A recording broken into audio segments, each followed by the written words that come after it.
Walmart Spark seems to be everybody's favorite app that gets activated on the platform. It seems like most of the videos I've watched about Walmart Spark are positive.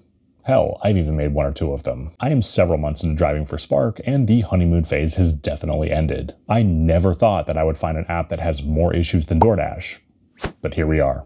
In this video, we're going to be talking about several issues plaguing the Spark platform that can cost the drivers money. If you haven't signed up for Spark yet, don't let this video dissuade you. You can still make great money on the platform when it goes right. Just take the information provided in this video, so when one of these issues arise, you can recognize it and you know how to deal with it. What is going on, everybody? My name is Zach. I hope you are doing well. Before we get into the video, if you are new here, please do consider pressing the like and subscribe button so you never miss news, tips, tricks, and ride-alongs with a healthy dose of humor. Before we get any further into this video, I want to make it clear, I don't have any issue with the staff at my local Walmart. They are incredible, and I've had zero issue with them. This video is about the app functionality and the business practices. My first few weeks on Spark were like Murphy's Law. If it could go wrong, it did go wrong. I relied heavily on my friends Al and Kim's side money plans to help me avoid support and to keep earning money. Without their guidance, my first week of Spark would have been my last. I want to jump right into the most common issue people complain about with Spark. Tip baiting. There's a common misconception that customers on Spark tip bait far more frequently than they actually do. Having said that, do customers tip bait more on Spark than just about any other app? Fuck yes. But we're going to come back to the customers being unethical in a moment, and for now, I'd like to focus on the way that the app displays pending tips. When you see a tip of $7 for a single order or $14 for a double, that isn't necessarily the amount that the customer tipped. That's the amount that Walmart suggested that they tip. Even if the customer didn't tip, but the app gave them the option to, it's going to show $7. What kind of unethical bullshit is that? If a tip is pending, that should mean that the customer tipped that amount, not that Walmart suggested that amount. If that customer didn't tip, then Walmart needs to enter 0 in the tip field. We're doing the work expecting the amount displayed to be the amount paid. Can you imagine if this were reversed? Imagine picking up a grocery order and deciding that your customer's steak looks like a good option for your dinner. We can't just take the fucking steak, so why can they take money back after the job was completed? If a customer tip baits on any app without a seriously good reason, they should be banned from that platform. Shame on Walmart for allowing this kind of janky fuckery. Let me know in the comment section how big of an issue tip baiting is in your market. I'd like to move on to extreme wait times. Now, I realize this is probably dependent on the specific store, but I've been hearing an awful lot of complaints, so I know I'm not alone in this. I've been driving for about 3 years now, and the only reason I bring that up is even drivers with a lot of experience still make mistakes from time to time. Such was the case about a week ago when I got a double order for just shy of $40. Both orders were small, only consisting of a few items each. I pulled into Walmart, checked in on the app, and I waited. And I waited. And I waited. Up until that point, I had had a very profitable day.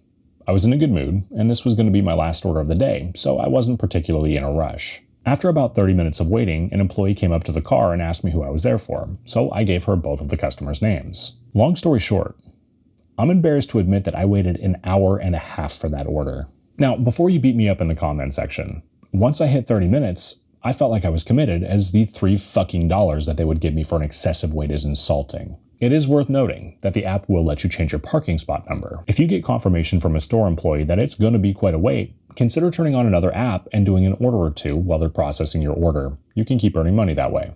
I wish that I would have asked for a realistic time, as I could have done 4 or 5 orders in the time I was waiting. At the end of the day, this boils down to your comfort level, and I don't know if Walmart has anything in the fine print that says that you can't multi-app, so do this at your own risk. Remember, don't be afraid to pick up your phone, confirm that your order actually exists, and then get a realistic expectation of your wait time. Walmart hasn't scaled Spark well at all. To me, it seems like they just sprung this on their existing employees without hiring any additional help. Do yourself a favor. Get to know the employees at your local Walmart. Be friendly to them. You want to be on a first-name basis. That way, after you've waited 20 minutes, you can call the store, make sure that they have your order, and that way they also know you're there, all without annoying them. Also, if you accept an order at a time that you could see them being busy, there's no harm in picking up your phone and calling them to get an expectation of your wait time before you drive there. This could potentially save you a lot of time, gas, and frustration, and keep you earning money. What's the longest you've waited for a Spark order? Let me know in the comment section. Another thing that I find infuriating about Spark is they frequently don't have the order that was assigned to me. I can't tell you how many times I've accepted an order, driven to Walmart, checked in, waited, and waited and waited, got frustrated, called the store, only to be told that another driver had picked up that order 3 days ago. This also happens with doubles. On Cyber Monday, I accepted a really nice double, but upon closer inspection, I realized that one of the orders assigned to me was assigned to me 3 days previous on Black Friday. When I pulled in to get that order on Black Friday, they told me that a driver had delivered that order the day before. Realizing that this order had been in their system for at least 4 days and was going to keep getting passed from driver to driver to driver, I decided to call support and try to have it removed from their system. I don't know if they ended up removing that order, but that's not really what I want to talk about. I was told to complete the order with just one delivery. When I asked what the updated pay would be, they told me that they didn't know and it was calculated by the system. I asked to be unassigned from the other order also, as I'm damn sure not about to do an order without knowing what I'm going to get paid for it. I ran into a similar situation a couple of months back when I accepted a .com order consisting of 12 stops. Once I got to the store, they told me that there was a system issue where it showed that most of the customers had 2 packages when in actuality they only had 1. After a lot of back and forth with the store, loading and unloading the car a couple of times, they were able to remove the duplicate packages and I was finally on my way. Here's the thing. The number of packages I was going to be delivering did update on the app, but the offer price didn't. I assumed that I was still going to get paid the same amount of money as I was going to be driving the fuck out in the county. It turns out the pay is not just based on mileage, it's based on the number of stops as well. So I ended up getting shorted $20 on that run. Remember, the number of packages updated in the app, but the offer price never did. Spark allowed me to spend about 3 hours on that order with the assumption that I'd be making the same amount of money. Oh boy, how wrong I was. If you accept a multi-stop order and there's some kind of an issue resulting in them unassigning one or more of your stops, just know that the amount you accepted is no longer the amount you're going to get paid. Furthermore, they won't be able to tell you what the updated pay is as it's calculated by the system. And good luck getting those fuckers to pay you what you're owed. I wish that their janky payment issues stopped there. But they don't. A couple months ago, October 21st to be exact, I was trying to film a ride-along. This ended up being my saving grace, and we'll come back to that part shortly. That day, I accepted a .com run consisting of 10 stops and approximately 35 miles. If you're not familiar, a .com run is typically general merchandise orders consisting of anywhere from 8 to 20 stops.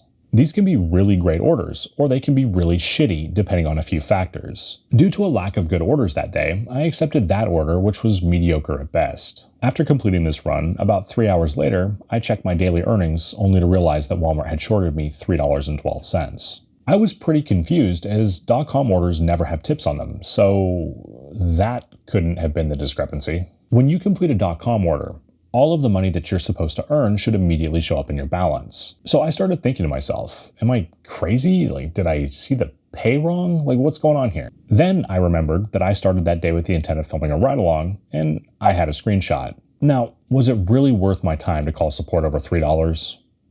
Fuck yes. I did the work, and I deserve every fucking cent I was promised. I got lucky this time. I got a support rep who understood what I was explaining the first time I explained it, understood the severity of the situation, and escalated it so I could get paid what I was rightfully owed. It doesn't matter if you're doing a DoorDash, Uber Eats, or a Spark order. You should always take screenshots of the offers you accept. The things that we've talked about up until this point are unacceptable in my eyes. I want to take a step back and talk about things that are obnoxious, but don't necessarily eat into your earnings. For instance, Spark frequently tells me that I'm in the wrong place, but I've driven this market for 3 years, and I shouldn't have to swipe 3 times to tell them that I'm right and they're wrong. 1 time, confirming that I'm in the right place is reasonable, but 3 times is excessive. And I'm tired of the loading menu that never seems to go anywhere. I don't want to have to force quit the app every time it hangs. Give me a fucking back button. Not to mention, I pray that I have service wherever I'm going, as I've yet to figure out how to bypass the picture screen. Handing the order to the customer? Get a picture anyway. If there is a way to bypass the picture screen, let me know in the comment section. This has almost been a showstopper for me a couple of times when my cell service has been janky. Coming into the holiday season, my plan was to mainly do Spark, but the issues I've faced on Spark have made me apprehensive to even sign on. Well, no app is perfect. Spark doesn't seem to be resolving any of their issues. For me, it's devolved to the point where I'm apprehensive to take a Spark order any later than 10 a.m. Any later than that, and I find myself waiting 30 minutes just to find out if that order even exists still. Again, if you haven't signed up for Spark yet, or you're on a wait list, please don't let this video dissuade you. Just go into it knowing it's riddled with problems. Don't be afraid to try something new. There is money to be made with this app. when it goes right. What are your thoughts on Walmart Spark? Let me know in the comment section. Well guys, that is going to about wrap up the video. If you haven't done so yet, please do consider pressing the like and subscribe button so you never miss news, tips, tricks, and ride-alongs with a healthy dose of humor. My name is Zach. Take care. If anybody tip-baits on any app without a seriously good reason, without a seriously good reason,